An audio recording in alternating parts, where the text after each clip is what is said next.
Então, continuando aqui o nosso curso, agora nós vamos para a aula de tipos de dados, aqui no capítulo sobre execução sequencial. Se você não assistiu às aulas anteriores, volta nos dois vídeos anteriores e assista.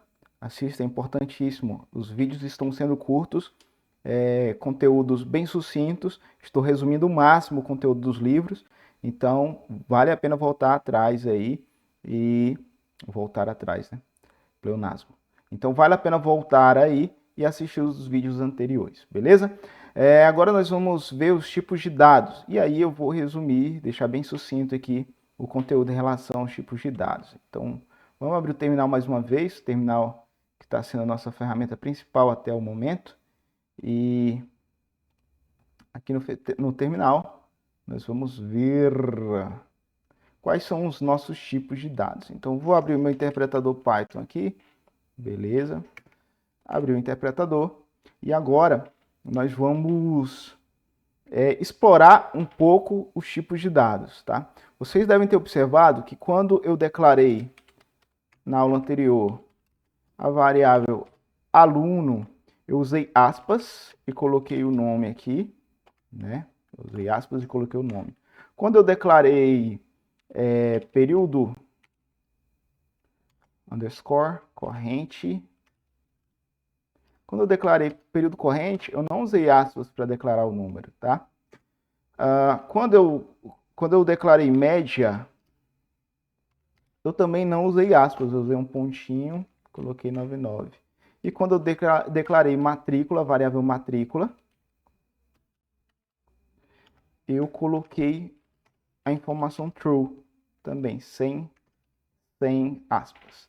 Mas por quê? Por que que neste primeiro aqui eu tenho as aspas, nesse outro não? Nesse outro aqui eu posso usar o ponto, nesse outro aqui eu uso um true. E o que que significa tudo isso? Agora eu vou mostrar para vocês o que são esses tipos de dados. Cada um desses é um tipo de dado diferente, tá? Cada um desses é um tipo de dado diferente. Na linguagem de programação, a gente costuma dizer que são tipos primitivos.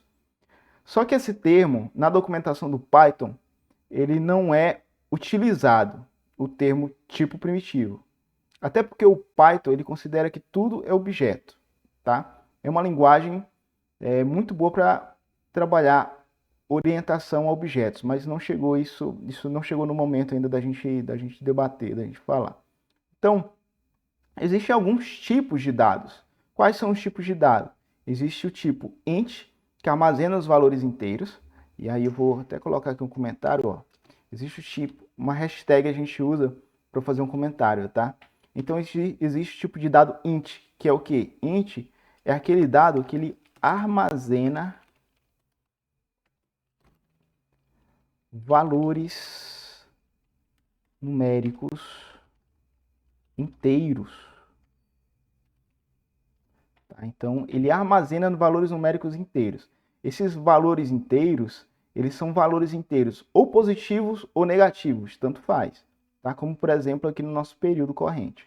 Outro tipo de dado que a gente tem é o tipo de dado chamado float.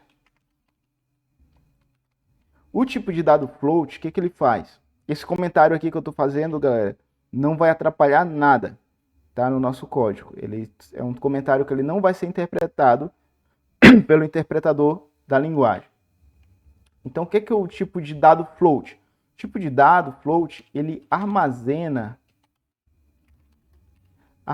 valores numéricos também, só que com um ponto flutuante. Ou seja, não são inteiros, são valores quebrados, como por exemplo, vou colocar aqui um exemplo. Como por exemplo, ó, 7.35, tá? Então a gente tem esses valores quebrados que a gente pode usar com um tipo de dados float. Outro tipo de dado que a gente usa, que são os dados mais... Eu estou colocando aqui só os tipos de dados mais importantes, tá? O outro tipo de dado muito importante é string. Que tipo de dado é esse? Ele armazena caracteres. Ou seja,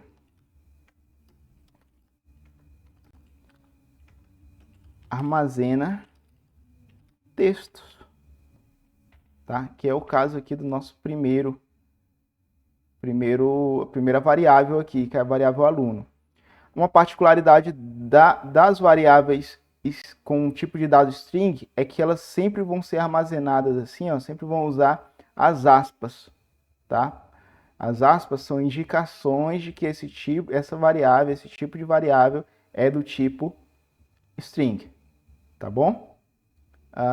Qual é o outro que faltou aqui? Faltou eu falar do boolean, que é o tipo de dado booleano.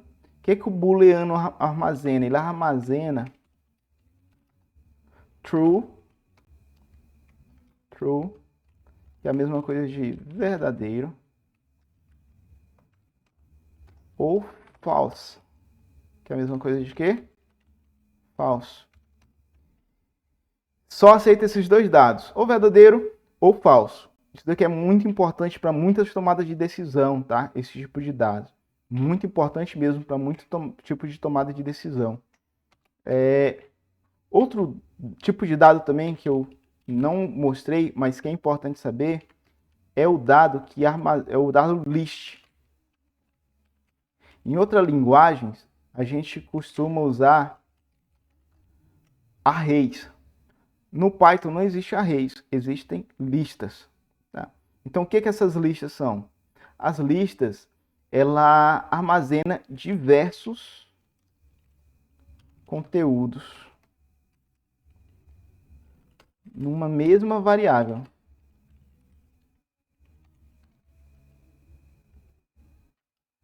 Gerando uma lista, né? Gerando uma lista.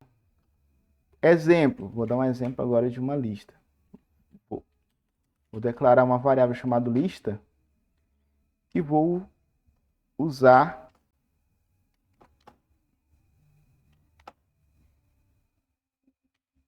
pronto. Vou usar aqui a forma de declarar uma lista. Então, eu armazeno dentro dessa lista 3 informações. Se eu der um print na variável lista, eu tenho lá as 3 informações que foi declarada. Tá? Então, isso daqui é muito legal, a variável que ela pode armazenar mais de uma informação, porque as anteriores, elas só armazenam uma informação. Tá? Então, vamos fazer o seguinte, agora, lembrando lá da variável aluno, vamos fazer o seguinte, vamos dar um print, variável aluno lá em cima. E aqui eu vou pedir para imprimir para mim o tipo da variável aluno. Aí ele imprimiu para mim, que é do tipo string, str, tá? Agora eu quero que ele imprima para mim o tipo da variável período corrente. Vamos ver? Tá lá, ó, é do tipo int, tá? Qual era o outro? A print do tipo da variável média. Lá, ele identificou que é do tipo float. E matrícula.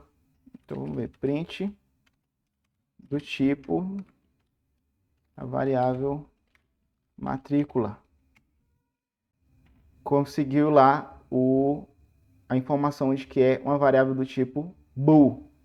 Então, esses são os tipos de variáveis.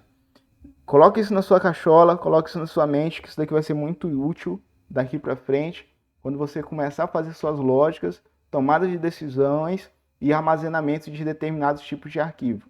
Uma coisa que é muito legal no Python é que você não precisa declarar no momento de criar a variável.